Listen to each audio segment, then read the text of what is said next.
Good evening, everyone. I'm looking around to see if there's extra seats for the people who are standing in the back. There's one seat over here, and one seat here, and one seat here, and one seat. So if you want to come find a seat, just walk up the aisles and they're here. So I want to extend a very warm welcome to everyone who is here this evening in James Chapel. I'm Serene Jones, and I'm the president here at Union. And I'm just thrilled to have this really important, very deeply honored as the president of Union and as Union to have this event here and to be a part of this event with all of you. At Union, we have a 188-year legacy of leading on issues of justice. And in that tradition, I want to start off by thanking Union's own very beloved alumna and faculty and director of our Center for Earth Ethics, the amazing, brilliant, incredible Corinna Gore. Yay!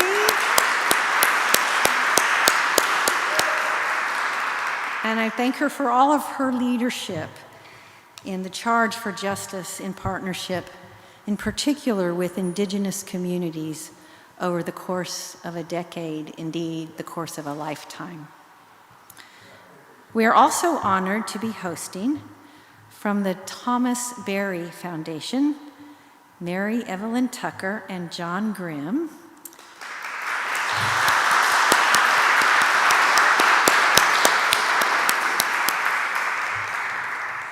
who I was friends with even before Union was a twinkle in my eye 17 years ago.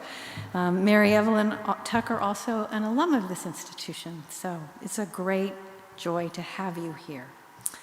And they are going to be presenting the prestigious Thomas Berry Award to the very distinguished guest of honor this evening, Oren Lyons.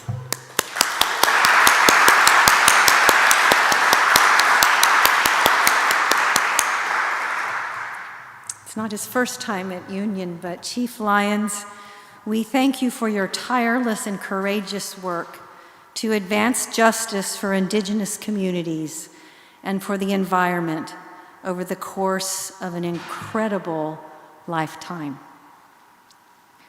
We are especially honored to be hosting this award ceremony today on Indigenous Peoples Day.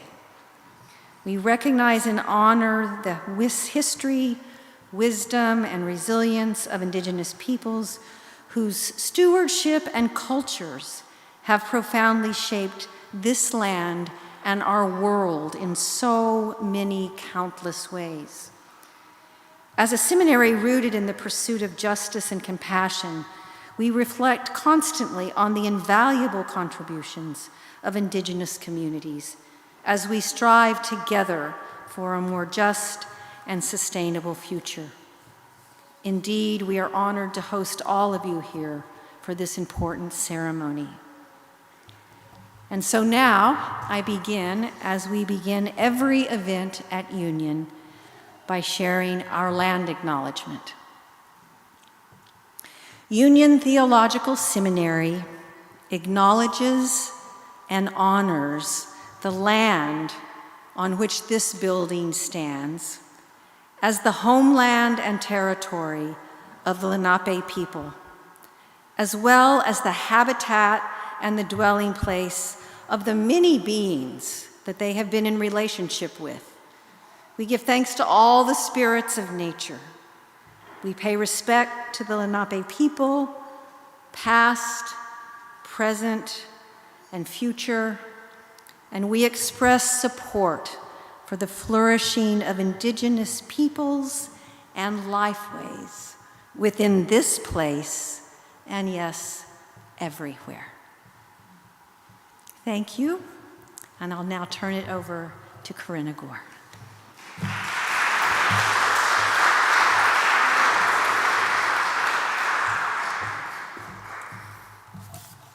Thank you so much. It's wonderful to see all of you. Thank you for being here. Thank you, Serene. And since you began by thanking me, I want to say that I'm only here doing this work as I can because of the Center for Earth Ethics and my colleagues here, Jeannie, Allegra, Taylor, Tim, Ned, Samira, Emily, people who've worked really hard to bring us together in this way with this beautiful hospitality, and to the advisory board members of the Center for Earth Ethics who are here, Kusamita and Thea and Betty. I really am just so grateful. It was 10 years ago for me in 2014 that I came to a consciousness and a realization about many powerful and essential truths. And one of those ways was through Oren Lyons and the message that he carries. 10 years ago, we had a conference here at Union called Religions for the Earth. And my two doorways to be able to receive the power of the message that Oren carried when he came here were, one, the climate crisis, the urgency of the climate crisis, the reality of it, and two, was the field of knowledge that lives here at Union Theological Seminary. And that is in many ways because of the leadership of President Serene Jones, to whom I'm eternally grateful. And it's because of a field of religion and ecology, which was really a path cut, a light shown by Mary Evelyn Tucker and John Grimm. And they have for decades tended that field and been very, very generous and very, very patient about how it grows. And through it, I was introduced to the wisdom of Thomas Berry, who is a huge presence, now more than ever, I think, someone whose guidance is being sought, who's being and on this day especially, we use this word with a little bit of a twinkle in our eye, discovered. He is very present here as well, and I'm so grateful to be able to be here on this occasion with such powerful spirits involved. Oren spoke on this stage in 2014, and we were assembled here because in Religions for the Earth, it was shortly before the Paris climate meeting. And there was a sense after Copenhagen there had been this failure that there was nothing to hold on to even in terms of how we were going to meet this climate challenge and crisis. And we had here assembled over 200 religious and spiritual leaders from all over the world. And Oren spoke here, and he spoke with such incredible gravitas and urgency and clarity. People were on the edge of their seats. It was so timely. And when he finished, he said, "I gave that exact same speech decades ago." And you could hear in the room a gasp and a realization that the length of time with which this man has been speaking with such clarity is quite relevant, and it reflects not only what an extraordinary person he is, but obviously the depth of the tradition that he carries. And he is the first to say, I've heard him say, "I'm a runner." He has a message. And for those that have had that chance to look further into where he has carried that and to go back decades, you will see, and I know we'll hear later more about this, the many places that he has carried that message and the ways in which it has worked and is still working on all of the people that have heard it. And so the tradition, of course, comes from Indigenous knowledge from Native peoples. And on this day, on Indigenous Peoples Day, I want to say that it's important for us to acknowledge, for people like me to acknowledge, that this was not always a body of thought and knowledge and community and peoples that were honored, that were lifted up, and in fact, they were even disparaged and disrespected. And so to acknowledge the harm that's been done, as somebody connected to institutions, to peoples, to whatever it is that was a part of that, I want to begin with that. And of course, we feel that deep regret. And we feel the incredible generosity and graciousness of being welcomed into the conversation at this point that we're at right now. And I learned here at Union that repentance is not just an apology, repentance is walking in the other direction. And I will say that one of the wonderful things about being in a place like this, in a community like this, and there are so many leaders here, I don't have time, I would leave people out if I tried to mention them who've been holding this.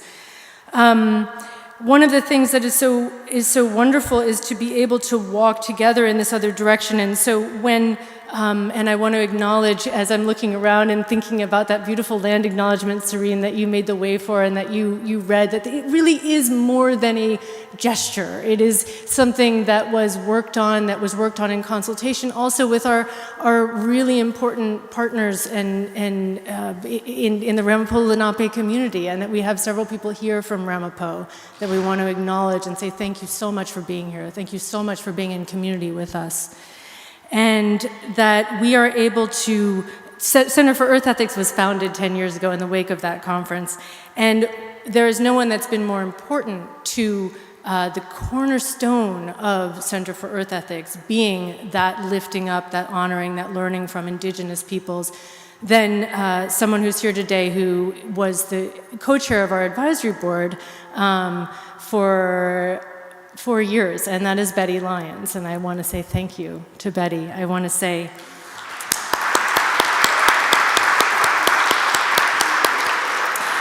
that she and I also co-taught a class together, Indigenous Voices on colonization, on ecology, colonization, and spirituality, with Tiogasin Ghost Horse, and that through that work, and I just want to also say that if I may say your traditional name of Ganhaya, that the meaning is small sky. And I'm always struck by the poignancy and poetry of that in this time that we are living in, where this, we're the awareness of this planet that we're on together. And I am grateful.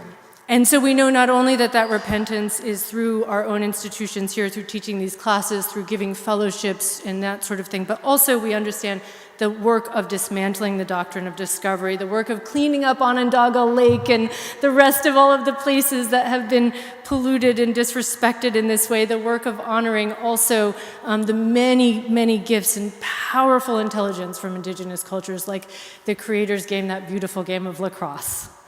Is something that brings such a smile and such a full heart in this time. And I'm going to close. I just want to say that one of my most special memories of my life was being in 2015, shortly after this conference, going up at the invitation of leaders in Onondaga to the 2015 Lacrosse World Championship. And I was able to go with my father, who has such great respect for Orin Lyons, has taken such inspiration from Orin Lyons. I went with my father and with my son, Oscar, who's here today, is now 17. He was really little at the time. And we went to the championship. And one of the wonderful moments was that in I think it was a semifinal game, it was the United States of America versus what was then called Iroquois Nationals, I believe is now Haudenosaunee Nationals. And to watch my father and my son cheering for the Iroquois Nationals against the United States of America was really a moment because my father's a big United States of America guy. But we all know that what we're rooting for in that moment is something much more profound and beautiful, and something that we're here tonight to celebrate, and I am deeply grateful to be a part of it. Thank you so much.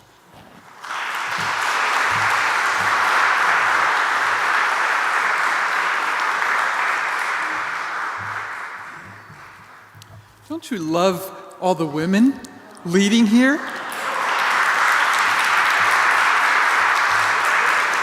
And we know the clan women also lead at Onondaga. So things are shifting. And I want to start here with a deep, deep sense. I love Corinna's feeling for gratitude. We just rest in that beautiful sense of thanksgiving that, again, the nation has given us. But I want to hold up, because we're honoring Thomas Berry also. And he did, as we know, a book on the great work. And we have now a new book of reflections on the great work by Brian Brown, with this extraordinary tree, 400-year-old red oak, that he dedicated the dream of the earth to. So I want to say this is one of the most beautiful commentaries on one of the most important books of Thomas Berry. And we have immense gratitude for these now in written form. Let us thank Brian, and will you stand for a minute?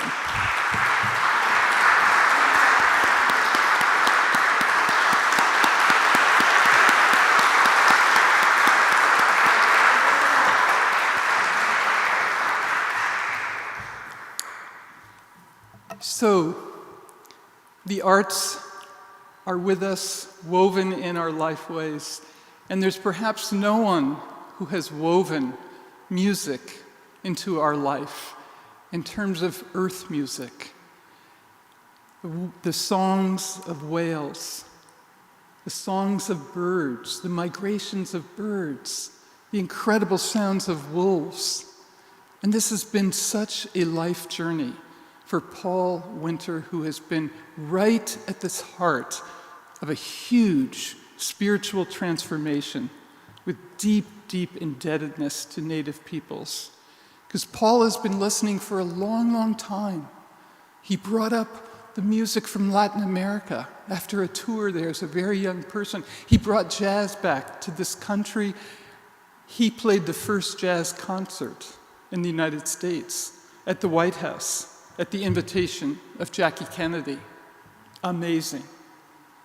This earth music that he has given to inspire us over so many years. And it's always connected to the activism of change. So it's inspiration and perspiration.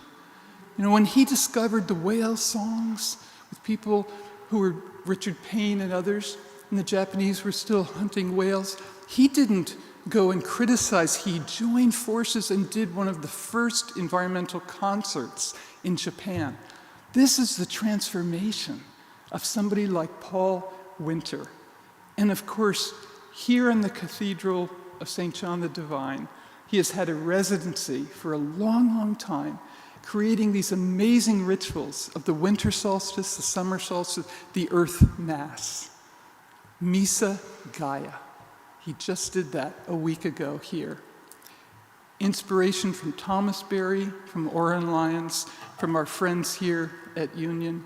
Let's join in welcoming Paul Winter.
Thank you, Paul. And we want to also thank again Serene and Corinna in this beautiful space that is so receptive to music, to words, to celebration. And that's what we're going to do. Celebrate a life that can't possibly be captured in words that I tried and tried to think about. And what I want to say is Oren has had an amazing life because he lives a life way. And that's what we feel. The life way is visible in him and through him, everything that he does. You know, it was mentioned, this is one of the reasons my brother Carlton, my niece Caitlin are here. Oren is All-American lacrosse, and he's in the Lacrosse Hall of Fame. And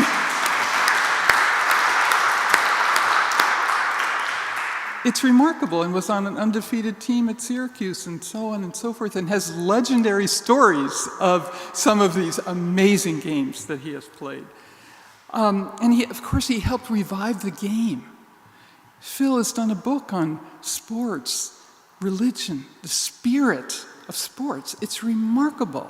And this lacrosse has spread 96 countries now, I believe he was saying this morning.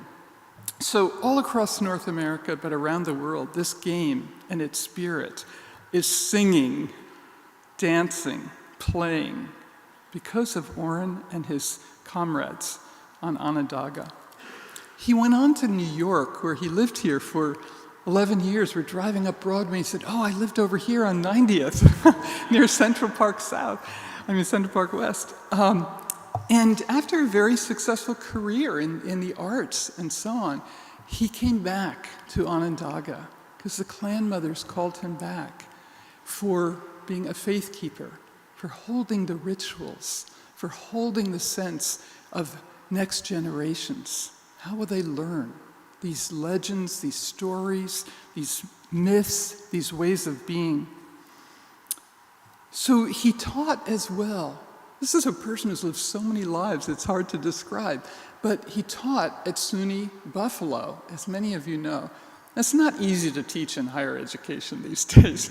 But Oren was there for 37 years. 37 years, along with John Mohawk, commuting back and forth across those roads in the middle of winter and so on, getting the next generation to understand and appreciate what this way of life is.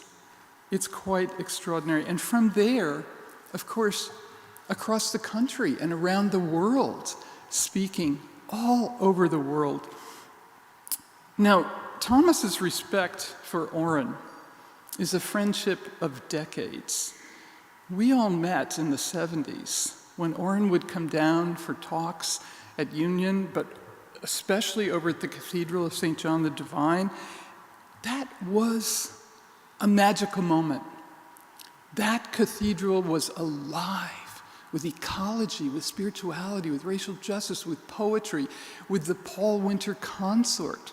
Paul being inspired by Thomas Berry, who was a canon there, by Jim Morton, who gave a home to so many creative people, who invited Oren and other native peoples. This was unheard of in the 70s and 80s and so on.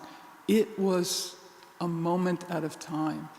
Thomas, Jim Morton, Paul Winter, Oren. What a moment. And Oren went on to these amazing global forums of spiritual and parliamentary leaders that Kusumita Peterson, one of the leaders in interreligious dialogue, helped to create. Oren was there, giving inspirations in Oxford in 1990, in 92 in Moscow. The Millennium Summit of the UN in 1999, we are sitting in the back of this huge ballroom at the Waldorf with Thomas Berry. And Oren is up on the stage, hundreds of people. There must have been 700 people in that room.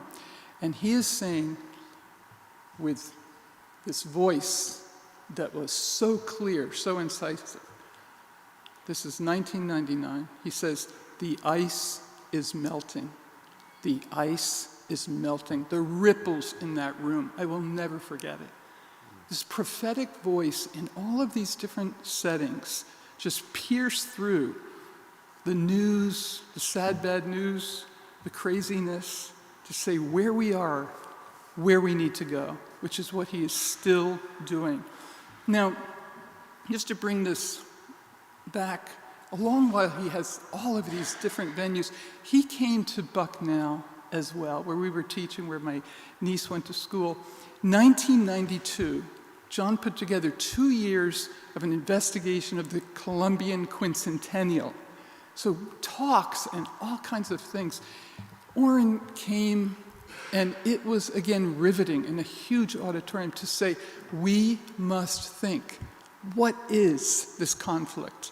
What is this encounter? What is settler colonialism? 1992, incisive and powerful, and this idea of the doctrine of discovery that he kept putting out. What is this? Who discovered what? That Phil Arnold and Sandy Bigtree have picked up in Syracuse and made this such an important work, so significant. Discovery? Doctrine of discovery, really? I could go on, but just 2 more points from Bucknell. 2 years later, he comes and dedicates this incredible sculpture of Frederick Frank of 7th generation, because Onondaga and the Six Nations make all their decisions for 7 generations into the future. So that is a beautiful sculpture on the grounds that he dedicated. At the Harvard conferences, up in the Divinity School there, 1997, we had several hundred people from all over the world for indigenous traditions and ecology. Oren gave the opening talk, again, incisive, deep, spiritually grounded. People were blown away. That was the first Native person to speak at the Divinity School at Harvard. There's so many firsts about what Oren has done. I won't even go into what he's done at the UN, because they're the human rights, all kinds of things, the Universal Declaration of the Rights of Indigenous Peoples. But here he was at the UN with us also, and with Thomas in 1998, when we started the Forum on Religion and Ecology. He spoke there, he spoke at the Natural History Museum, and so on. He has been with us over and over again. And Thomas, who taught some of the first classes in indigenous traditions here at Barnard and at Fordham, he had a whole room of indigenous books, a Native American room, he called it. And his insight, because he was in dialogue with Oren and other incredible elders, was some of the most profound in the so-called white world. But this is because of the dialogue with Oren. And I'll conclude with just 2 lines that Oren was celebrated in Thomas's autobiography, which we're going to release on his birthday in November. People have been waiting for it, The Goldenrod. And he says of Oren in that beautiful autobiography, he says, Oren, as a model of what a human being might be, Orin Lyons was undoubtedly one of the persons who would come into my mind immediately, a model of what a human being might be. And he says, one whose whole presence has a remarkable quality of personal grandeur. One could comment and say, all nature could stand up and say, here is a man. Let's thank Oren Lyons for your presence with us. Thank you, Oren. Thank you.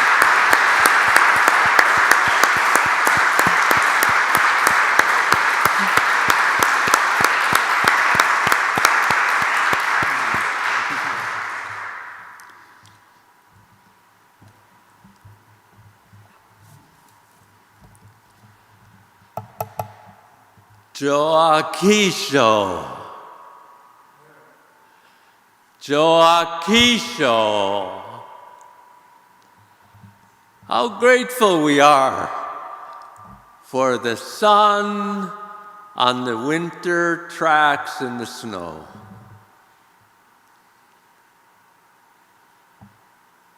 Our brother Oren Lyons has honored us with his words so many times in his life. The land statement that Serene gave so beautifully to us. It's alive. It's living in us. We're trying to move it out, Oren. You've given us the strength to push it out. Words on the ground. It's possible to think that heroic personalities arrive fully grown. But Oren himself says, I worked for my people. And working for my people, I realized other indigenous people on this continent needed help. And over the years, he says, I reached out then to indigenous people around the planet. What marvelous work. It's a planetary vision, and that's certainly what Thomas Berry was about also, a planetary vision. Thomas Berry would say, he'd summarize his whole life work of 94 years, he would say, the universe is not a collection of objects, it's a communion of subjects. And what does it mean to hear that voice? Joaquiso. What it means to hear that voice of the world that's speaking to us, that's the possibility that's ahead of us. Those of us who are older, we have students and we feel that look, we see that look in their eye and we feel that pulse in them. And there was a time, Mary Evelyn mentioned in 94 when Oren came, after the Indigenous days back then, 2 years after, for this beautiful Frederick Franck sculpture of 7 metal pieces, the size of a human and a human cut into them. And then the last one was the small red globe, this sense of the 7 generations. And Oren spoke to dedicate the statue, and we had the occasion then to travel around the campus a bit to some faculty members who said, could he come to our class? And the 3 of us went to our colleague Steve Stamos's class, international politics, and we had a good-sized class, 30, 35 people, and Oren gave the most beautiful lecture on Haudenosaunee governance. He just transmitted to this group this wonderful understanding of clan mothers and faith keepers and a traditional governance system that had not been imported from DC, a traditional governance system on this land that tried to continue the voice of the people into the 7th generation. It was a remarkable moment for all of us. We went out afterwards, we continued, Steve and Oren, Mary Evelyn and myself, and we sat and talked together, and then Oren said, who was that student on the left side, 3 rows back? And Steve Stamos said, well, why are you asking about him? And Oren said, he's the class leader. I mean, we looked at him in absolute amazement, What did he see? Oren, how do you know that, said Steve? Because Steve said he's a year ahead of the other students. And the moment he came back to Bucknell after a year of illness and he entered into this class, all these younger students, they gravitated towards him, They gravitate towards those who have that pastoral care. And Steve says he's the class leader. What does it mean to have a leader among us who gives us a sense of pointing out a way forward? With that feeling, Mary Evelyn and I have the privilege to give to Orin Lyons this plaque. The Thomas Berry Foundation presents the Thomas Berry Award to Joakisha, Oren Lyons, Faithkeeper, Onondaga Nation, Haudenosaunee, Six Nations Iroquois Confederacy. In recognition of his lifelong dedication to the flourishing of the Earth community, his clarion call to respond to the world as teacher and kin has been heard on every continent. We have the wonderful honor of presenting it to you, Orin, here at Union Theological Seminary on this day.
If you need anything.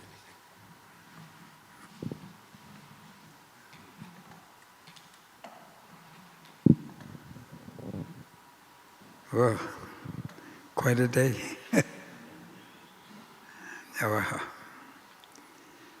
A simple thank you for your presentation, and they said Thomas Berry was an amazing person.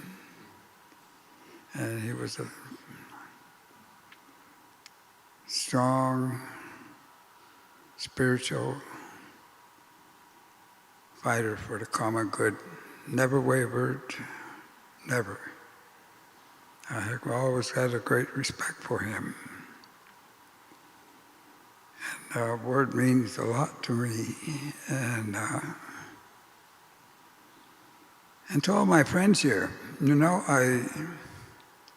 as I was coming through the door, I keep meeting people I knew, and how come I know everybody here? And it occurred to me here for this event. And I want to say to Karina that Al Gore was a great mentor, also a great companion, I would say, and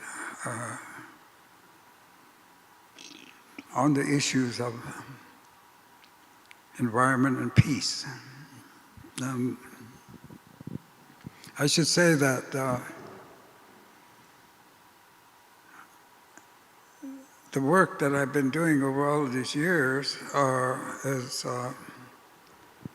speaking on behalf of our Confederation, speaking on behalf of the Haudenosaunee, speaking on behalf of the Great Tree of Peace.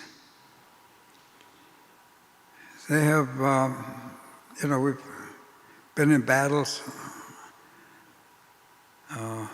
Yesterday we came in from California, and on Saturday we were at the fire and a great meeting of Indigenous people from, I would say, North and Central America for the coming together on a mission of spiritual mission of peace. So there was a fire, and with our nations and our people, fire is always fundamental. Always fundamental. And when we have these meetings, there's always a dish of water there as well, because water represents the work of the women, the females in this world. And the earth itself is female, as you well know. And you say Mother Earth, we really understand what that means. So the women carry life, and the men we take care of the fire. And then we put together. But you always want to remember that water will put out that fire. You have to keep that in mind all the time. And I've learned over so many years of experience how much patience the women have with the men folks. They're just, always picking up after us, always doing this, always, and I never hear any complaints, But it's this union that, men and women have, male and female. Amazing. It goes on around everywhere. And if you track it all down, you find it works everywhere all the time. And so I take this occasion to thank the women of the world for your work, amazing work, and your patience. And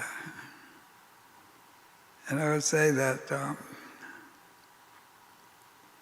was trying to say, what do you talk about on an occasion like this? What do you want to? I said, I don't know. I kept thinking about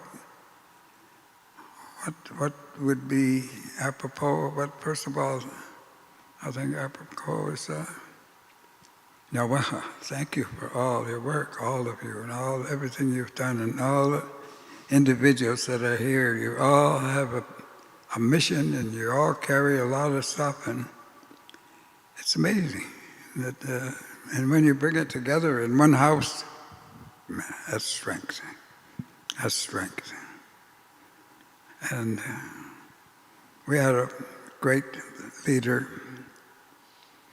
He was my uncle, Talidoho, and Leon Shenandoah. And probably some of you knew him as well. And Leon always said, he said, there's great strength in gentleness, he said. There's great strength. And Leon was my father's brother, so we're a family.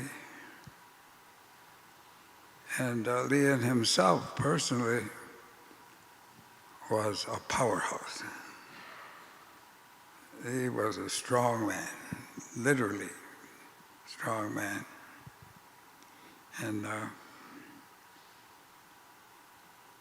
I was thinking, it takes time for all of us, to recognize all of the work that people do on your behalf and how you get to where you are because so many people were helping you along the way, And as you, young people, well, the only thing I can say about my young age is just lucky to stay out of jail, But you learn after a while and managing. I remember a speech that one of the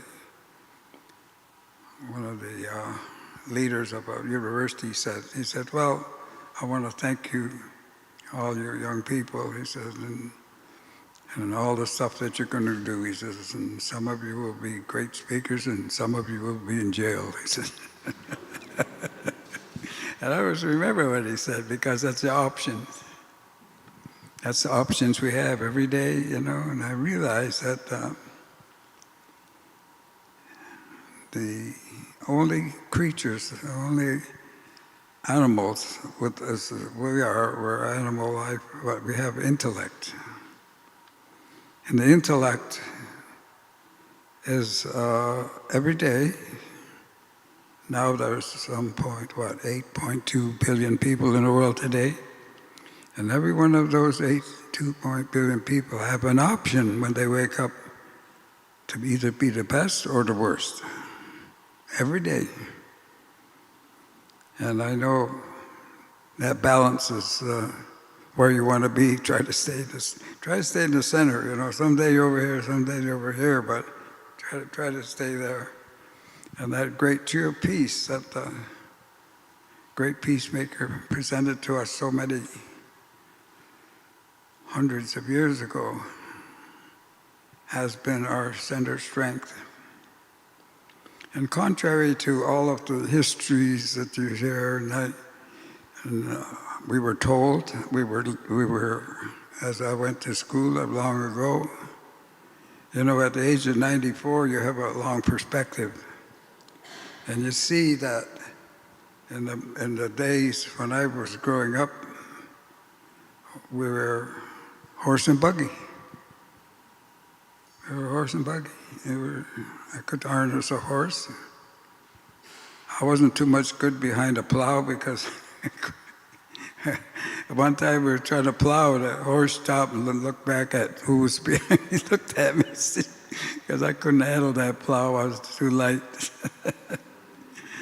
Anyway, these experiences that I've lived through. I was 5 years old when I first saw a white person. In Onondaga, we were very insulated, very tight. Never went anywhere. We're always in the woods. We're always down the water. We're always swimming. We're always doing something like that. We'd go out in the morning and come back at night because we knew what to eat. We didn't come back for lunch. You know, lunch was hanging out there somewhere. Kids would be gone all day. And then at night, it was starting to get dark. The mothers would be standing on a porch and they would yell for you. And each one of those mothers had a voice could reach 2 miles. And every time you hear them, they'd say, "Oh, your mother's calling." So you would turn and go right back home. It was a nice community. It was a real community. You go in and out of any house. I would say, "Who's your mother? Who's your father?" First in question. "Oh, you're one of those Lyons boys." "Yeah, sit down and eat." You know, always sit down and eat. So we had a community that you could run in and out of houses all over the place, they'd pat you on the head. And family, a real family, real community. And then we'd have our celebrations, we'd have our spiritual meetings, and all the people gather up and everybody was there. And us kids were right there first because they knew it's going to be food. It's going to be corn soup. So we just had an amazing community. And I grew up in that. I grew up in that, hunting and fishing. We weren't fat because we had to go get your own food. And in those days, you grew everything. The stores that you see today, they're nothing like that. You went to a store, there was bushels of this and bags of that, and it took so much. You know, it was just a different way of life. And it changed fast. I mean, at the age of 94, well, you know, you get a little seasoning there. And when I was in New York, I came to New York, you know, when I was getting out of school, I'm going to go seek my fortune. And I'm going to go to New York, because anybody that's an artist got to go to New York. And so under my portfolio, which was pure amateur, $400 in my pocket, I came down here to New York City and went right to the YMCA where you could spend $8 a night. $400. That's how we started here. And and you're in a city with the best professionals in the world on art and anything else, and you come walking in with this portfolio. But I did have talent. I was a good painter. I was a good artist. That was evident to them. They would shake their head. And little by little, I finally took a job with Norcross greeting cards. I was right at the bottom, $48 a week. Imagine it. Living in New York City, $48 a week. Well, back there, $48 wasn't so bad either, back in that day, probably New York. So I headed right for the village because that's where I heard the artists were. But I had backup down here. I had backup because almost all the Haudenosaunee nations were iron workers. They're putting up your buildings, putting up your bridges. And they had an enclave over in, let's see, I'm trying to remember the street, Brooklyn. There was an enclave of our iron workers, Onondagas, mostly Mohawks. Iron workers, Onondaga iron workers, mostly in Philly, and the iron workers in Washington, D.C., were mostly Senecas. They kind of had areas and so forth, but they're all mixed in there. So I knew these iron workers because they're all lacrosse players. And that's what I did. I was a lacrosse player, so I had backup. And I sure as hell went over there too. But there was a lot of security. And it's a good adventure, big adventure. It took me 2 years and not enough to bring the family down. And I did pretty good because I was a good artist, no doubt about that. And I got this job at Norcross, and I discovered that it was the luckiest thing I ever did because Norcross was a backup for professional artists.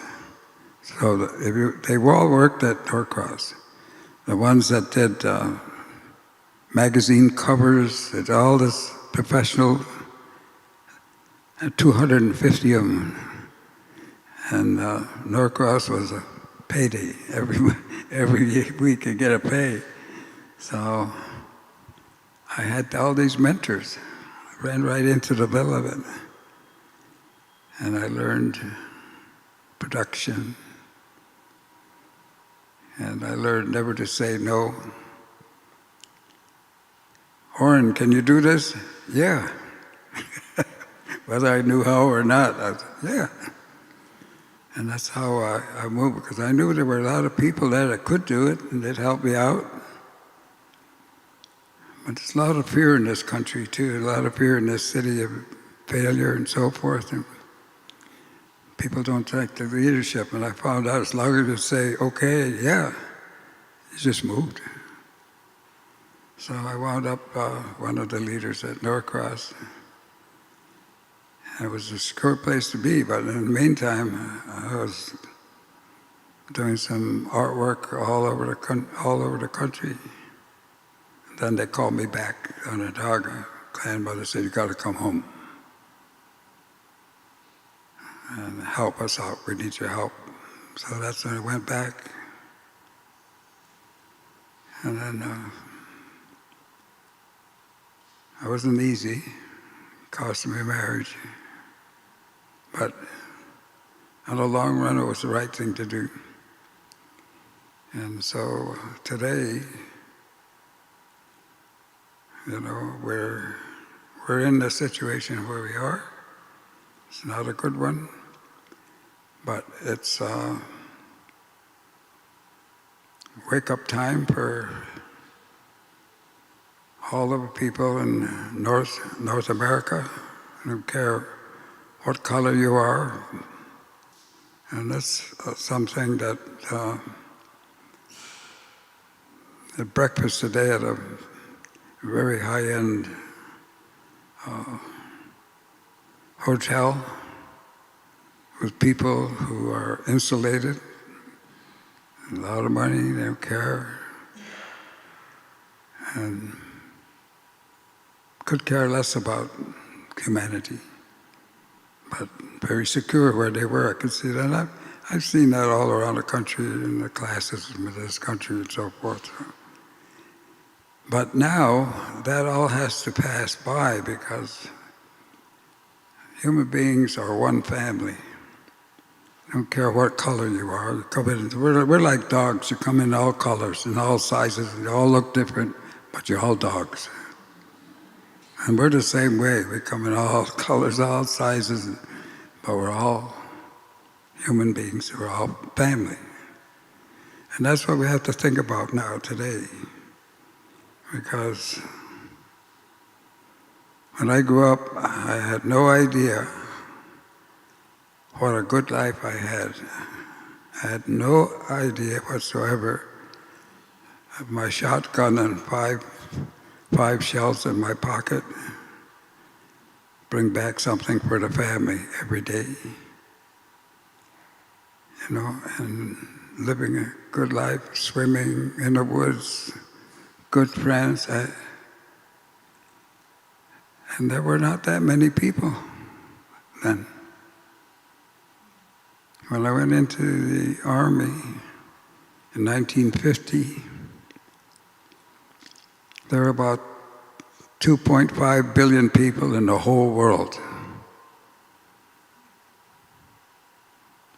Think about that. That's just 70 years ago. We've tripled the population of the world in one lifetime. And that's a consequence to that, because I think if everybody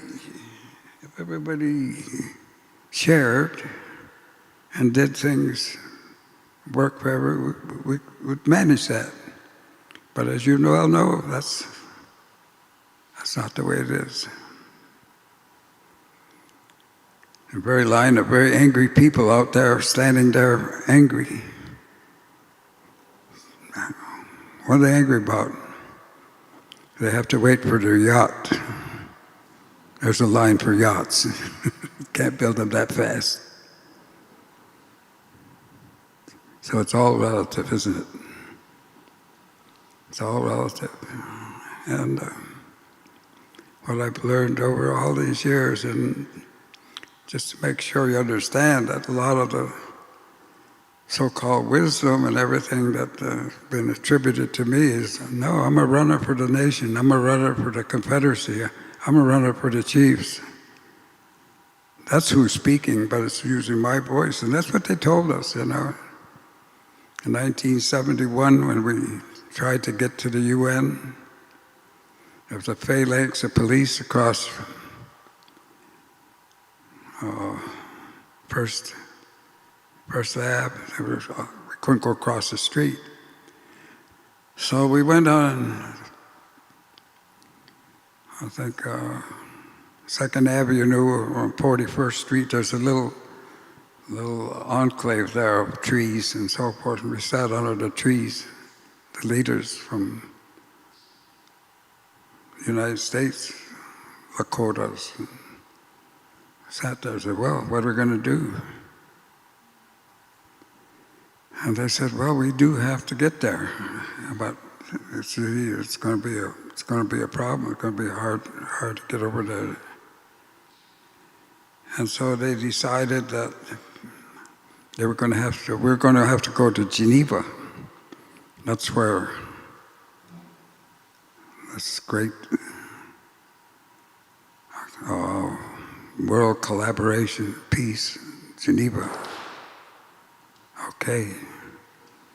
And they assigned 2 young men sitting there. One was Irving Paulus Jr., and the other was me. because we were both educated. You speak their language. Now you guys are going to be the runners for us. So we were assigned to go out and do the speaking for the nations, the Confederacy, and not just Haudenosaunee, but Lakota and all around. That was a big assignment. And we said, well, do our best. And they said, that's all you can do. So that's what put us on the road. That's what put me on the road. There was an assignment to do speaking. And then what I said, as you mentioned before, first I was speaking for Onondaga, then the Six Nations, and then Indian nations in North America, and then the indigenous people around the world. Because I had the experience and so forth, but it was not my brilliant intellect that was doing that. I was carrying the message. And the message is what I'm carrying today is peace. There's no other answer to what is going on in the world except peace. And that goes back to the peacemaker, way back where he planted that great tree of peace at Onondaga, great white pine. It had 4 white roots of truth and peace that go around the world. That tree was designed to cover the world because those 4 roots went in the 4 cardinal directions. And did you know the earth is round? And that tree of peace was designed to meet in Antarctica in a circle. That's a big thought. That's a big mission. And that's what our Confederacy was based on. And it was so contrary to what capitalism is.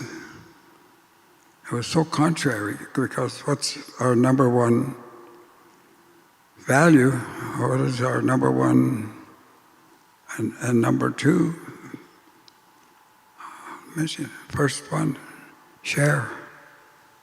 Share. Share what you have. Share equally, always.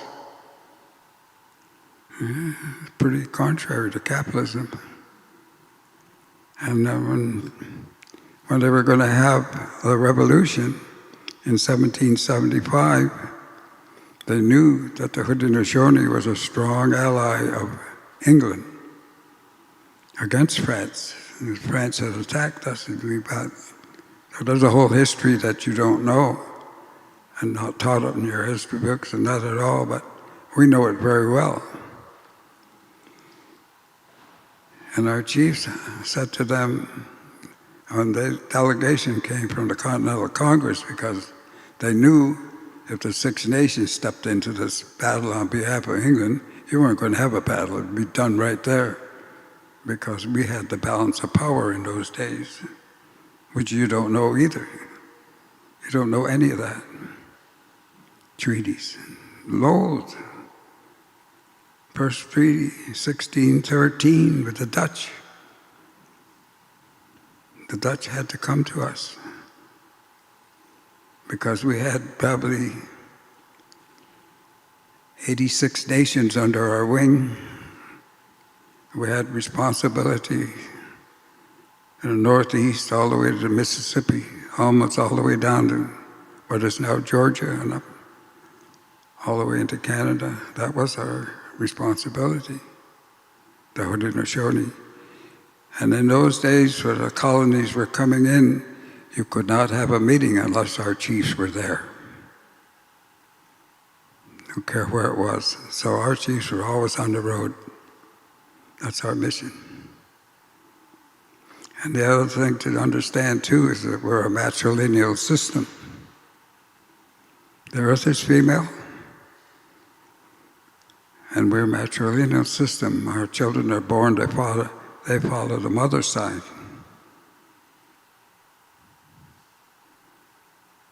That's hundreds and hundreds of years old. And in the leadership, It's the women who choose the leaders. And the Haudenosaunee, they're the ones that have the responsibility of their family to choose the leaders. And listen to this, they have the power and the responsibility to remove those leaders. Now, how's about that? How's that for equality? So we have a system, but it's just now the United States and Canada has been able to stamp out our traditional systems because most of them were like that. So in this country, it's still, the fight is on, isn't it? I heard one of the women who was the vice president, she said, there's a glass ceiling for women. Still here today now. Still. And so the problems are current. And the problems are old. They've been here forever. So in this time, and I have to contain myself here because I ramble off into all kinds of directions. But it's important for us to remember that as humanity, we are a family, all of us. We're related. When we can change blood with anybody that's in this room, how close can that be? You know, racism, heavy in this country. Serious. Well, you see what's going on right now, coming right out, you know, finally, because it's never been expunged. When it first came here, they never did. It was all the white supremacy, and I see it.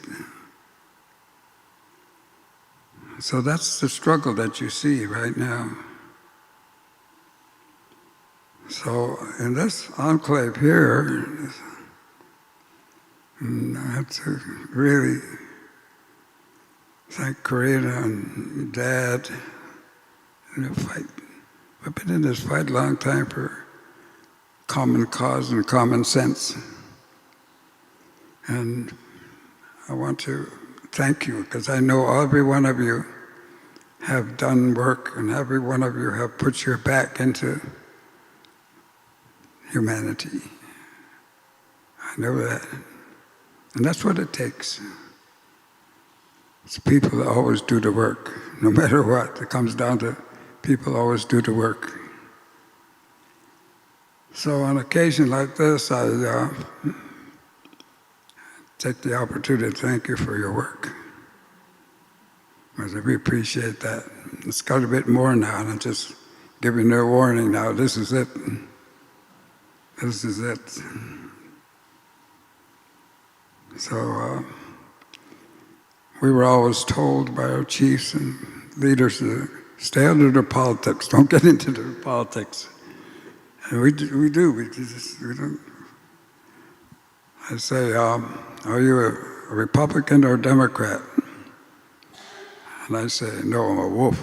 That's my clan. I'm a wolf. That's my clan. And so, and the women carry that. They carry that identity. That's what you take. My mother was a wolf. That's why I'm a wolf. My father was a good lacrosse player.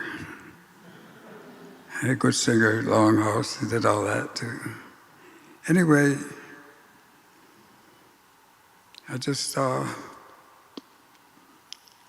take this opportunity to thank you for your work, because it's going to get worse, it's going to get heavier, and you got to get ready to bear into it now.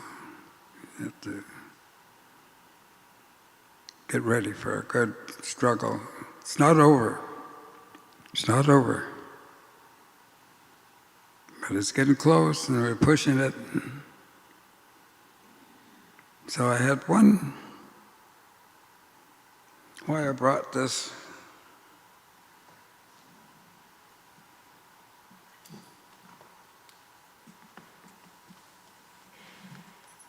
I said,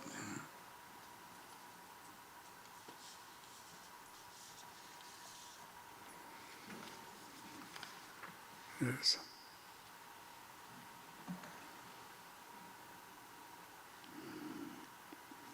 It's a traditional circle of elders, and Indian elders and youth. And this was a speech to the UN. We were invited to the UN, and they said, we want your perspective there.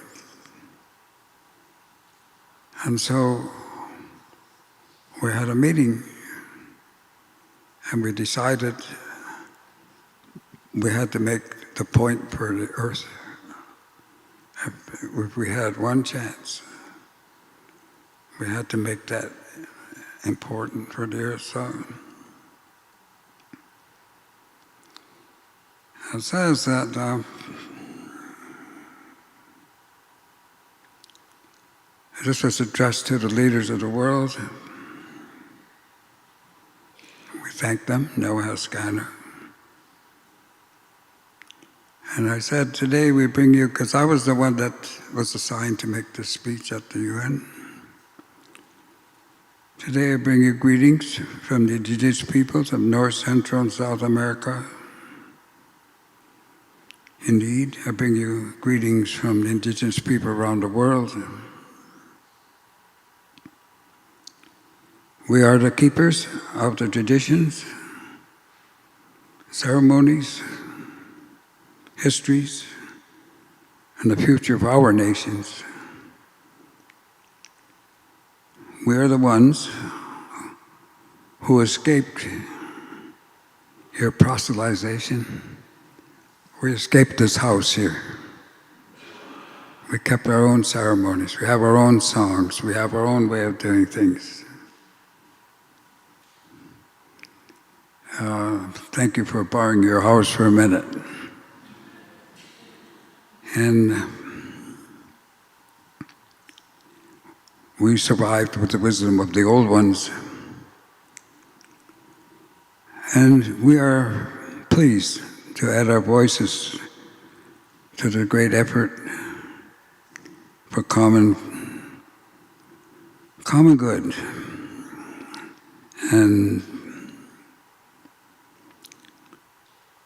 serving our nations. And I said to the leaders of the world, I bring you a most urgent message that was brought to our 23rd annual gathering of the traditional circle of Indian elders and youth.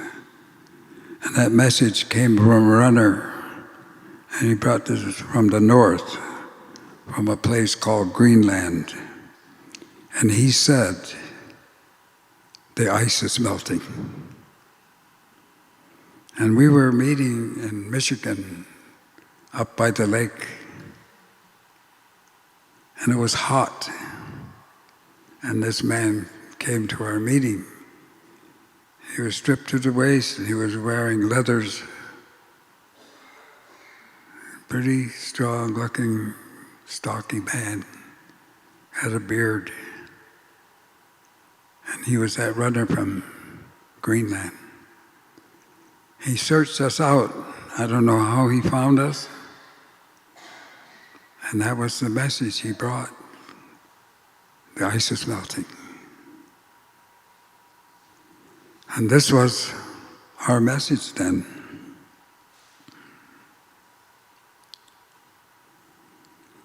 We said, he informed us that some years ago, they first saw a trickle of water coming down this glacier, cold where they are, 2-mile-high ice. They saw water coming down.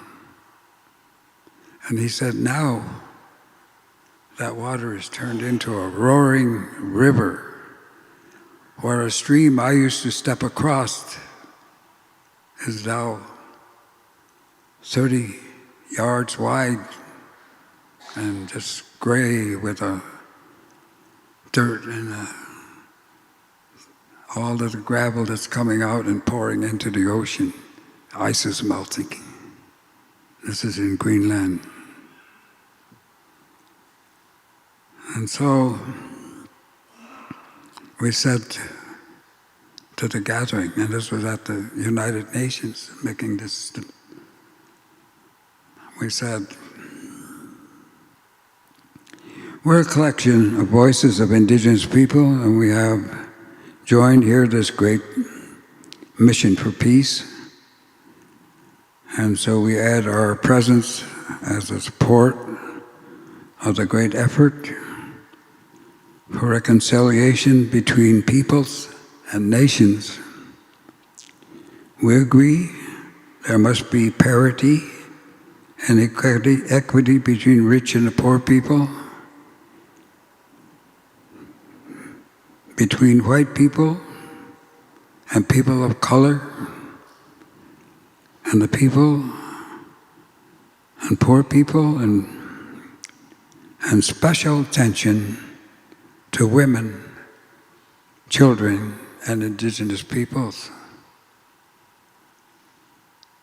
And we said, in our collective voices, we add this, that there must be a reconciliation between peoples and the natural world, between nation states and the forest that sustain us, between corporations and the resources that they mine, and the fish that they catch, and the water that they use.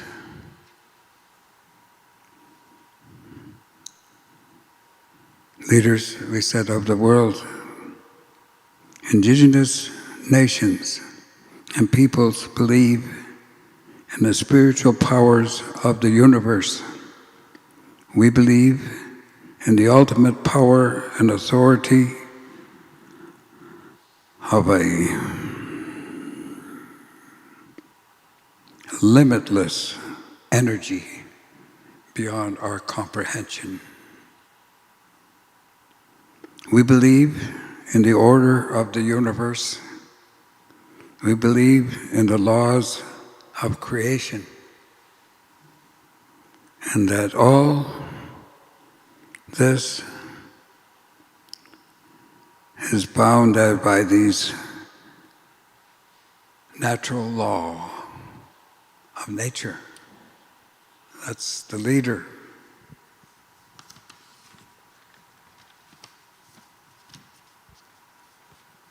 Not too much further.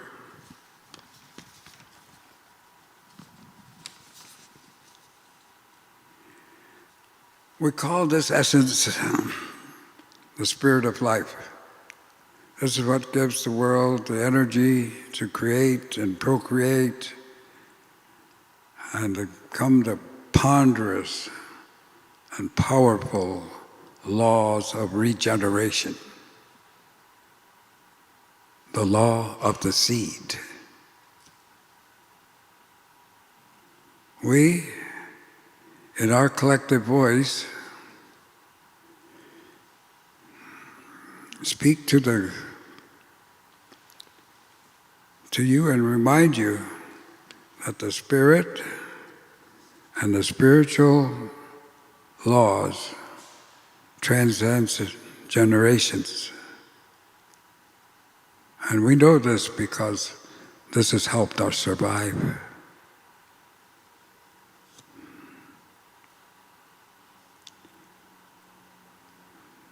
Religion and spirituality is vital to the survival and moral law.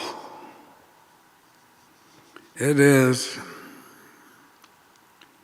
a faith that sustains the human spirit through our darkest hours. It has sustained our human spirit in times of crisis, during the times when we suffered through the grinding measures of inexorable persecutions that have spanned generations and continue yet today. Yet here we are today, adding our voice to the plea for sanity in the leadership and responsibility to future generations whose faces are looking up from the earth, each awaiting their time here. Leaders of the world, we say the collective voice of indigenous people, and that we are saddened by the absence of our elder brother, the Dalai Lama. He was not allowed to come in those days. And we made a point of that. And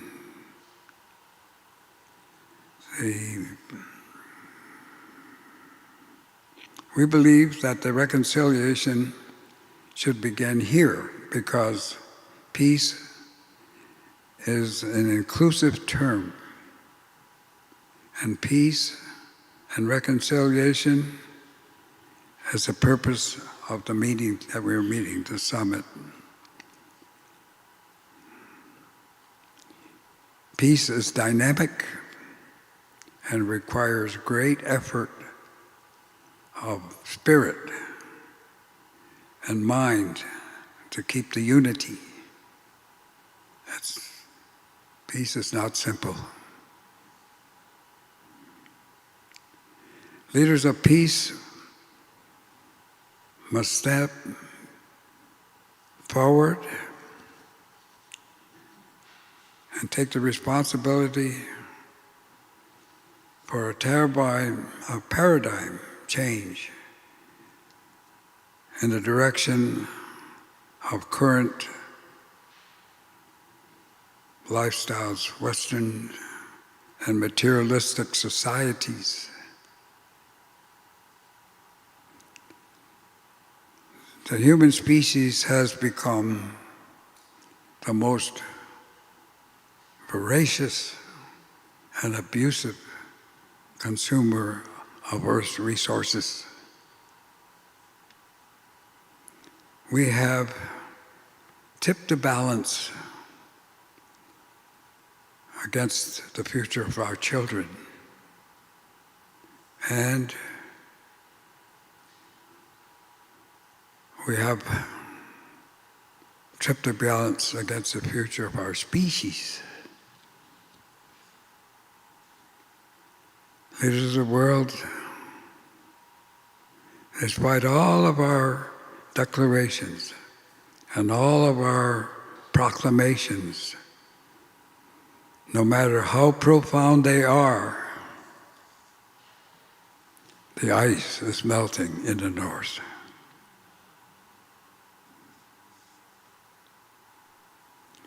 We see the fires that are raging in North America, the winds. And we see the sun rays that provide us with light, energy, and the very essence of life. Now, those rays are becoming dangerous to life.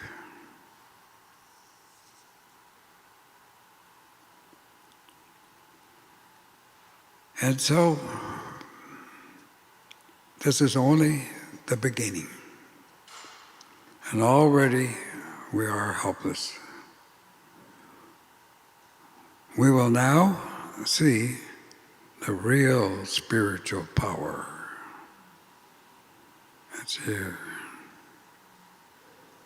that govern this earth. Leaders of the world, there can be no peace as long as we wage war upon our Mother Earth.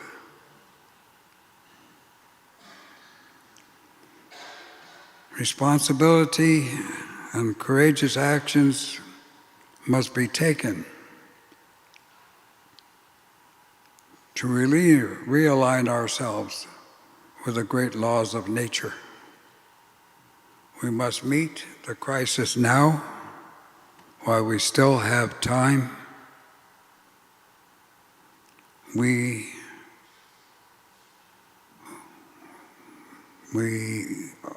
utter these words of common peoples in support of peace, equity, justice, and reconciliation. And as we speak, the ice continues to melt in the north. Donato. Now I'm finished. That was the speech. And that was given in the year 2000 at the United Nations, 24 years ago. How relevant are these words today? We have squandered 24 years that you're not going to get back. Testing. So today we hear, the ice is melting. Well, it's gone. You always heard about the snows of Kilimanjaro. There's no snow there. The Andes, everywhere around the world, ice is going. And it's accelerating. And that's the process.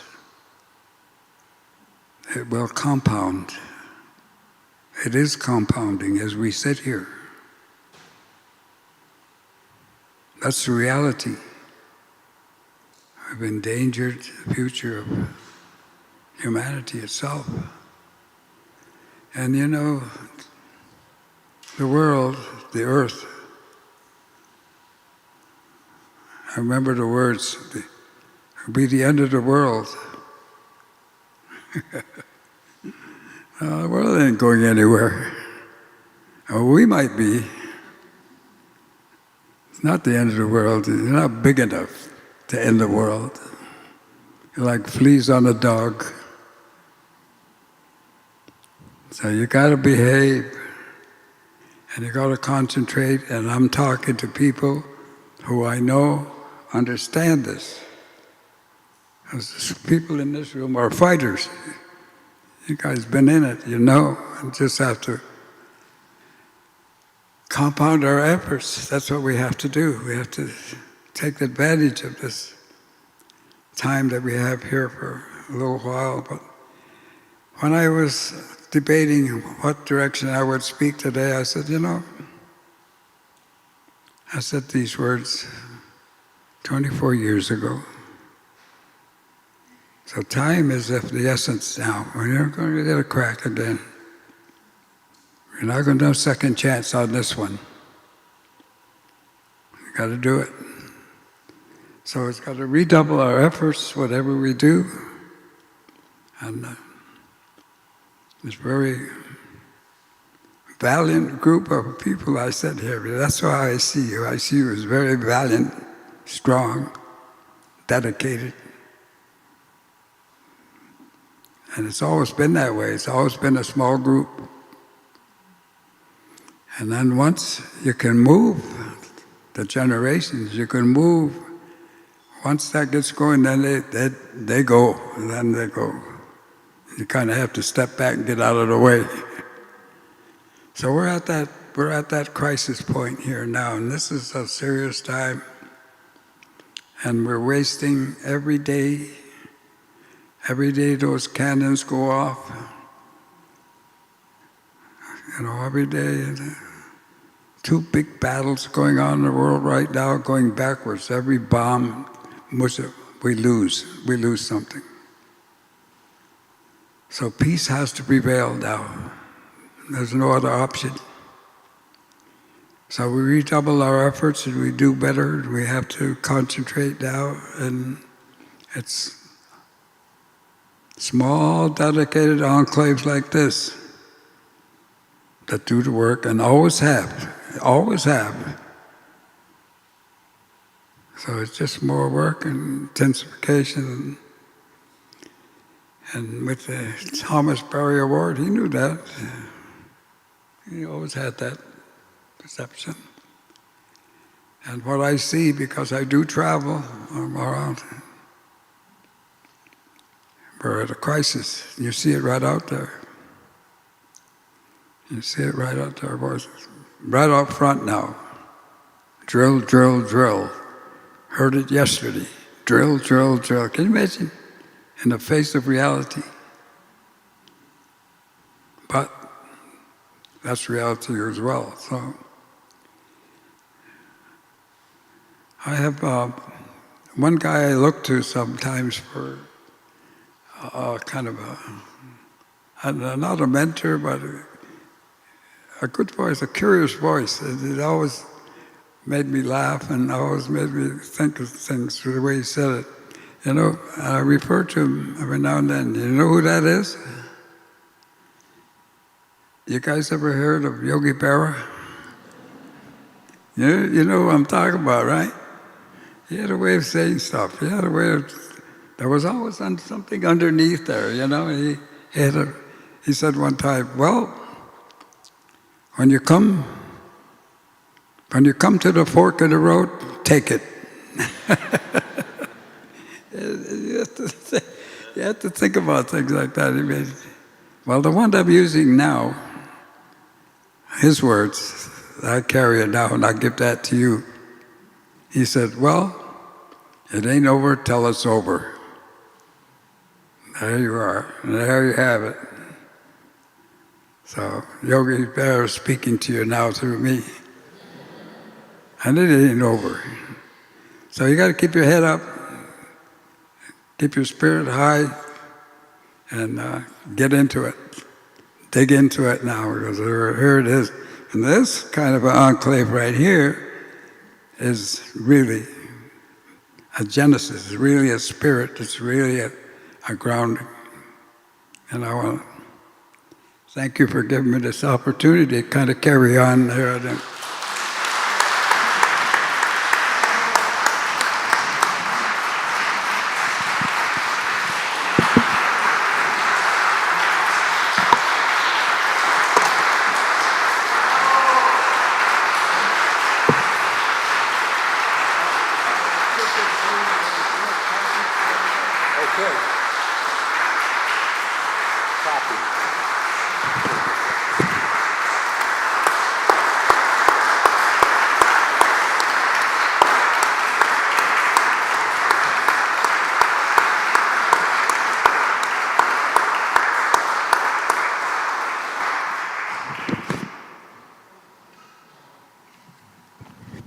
Oren has handed this to me, and we're going to make copies and put it up on the Forum on Religion and Ecology website so everyone will have it for their own. Now, please, everybody, let's have a reception and have a chance to talk with one another and say a good word to Oren.